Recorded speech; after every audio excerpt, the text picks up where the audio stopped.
అమెరికాలో తెలుగు విద్యార్థిని జాహ్నవి మృతి ఘటన అప్పట్లో తీవ్ర సంచలనం రేపింది. 2023లో ఓ అమెరికా పోలీసు అధికారి నిర్లక్ష్యంతో జరిగిన రోడ్డు ప్రమాదంలో జాహ్నవి ప్రాణాలు విడిచింది.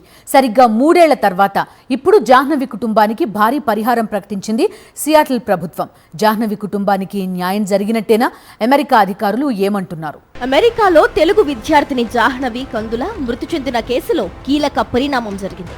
జాహ్నవి కుటుంబానికి $29 మిలియన్ అంటే భారత కరెన్సీలో దాదాపు 262 కోట్ల పరిహారం చెల్లించేందుకు సియాటిల్ ప్రభుత్వ యంత్రాంగం ఒప్పుకుంది. పరిహారంపై ప్రకటన చేసిన city attorney Erica Evans, Jahnavi Kandula మృతి అత్యంత బాధాకరమని అన్నారు. ఈ పరిహారంతో ఆమె కుటుంబానికి కాస్తైనా ఉపశమనం లభిస్తుందని ఆశిస్తున్నామన్నారు.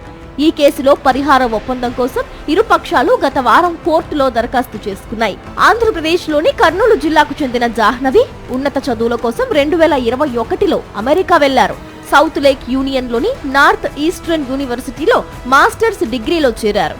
2023 జనవరి 23న రాత్రి ఆమె రోడ్డు దాటుతూ ఉండగా వేగంగా వచ్చిన పోలీస్ పెట్రోలింగ్ వాహనం ఆమెను ఢీకొట్టింది. ఈ ఘటనలో తీవ్రంగా గాయపడిన జాహ్నవి అక్కడికక్కడే ప్రాణాలు కోల్పోయారు. ఈ ప్రమాదానికి కారణమైన పోలీస్ అధికారి కెవిన్ డవే జాహ్నవి మృతిపై జోకులు వేయడం అప్పట్లో తీవ్ర వివాదాస్పదమైంది. ఆమె ఓ సాధారణ వ్యక్తి, ఈ మరణానికి విలువ లేదు అంటూ ఆ పోలీస్ అధికారి అన్న మాటలు ఆయన బాడీ కెమెరాలో రికార్డ్ అయ్యాయి. జాహ్నవి మృతిపై చాలా అవమానకరంగా మాట్లాడాడు. దీనిపై అప్పట్లో భారత్ తీవ్ర అభ్యంతరం వ్యక్తం చేసింది.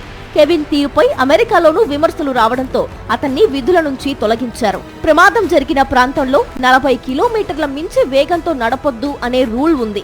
కానీ కెవిన్ గంటకు 119 కిలోమీటర్ల వేగంతో వాహనం నడిపి జాహ్నవి ప్రాణాలను బలి తీసుకున్నాడు.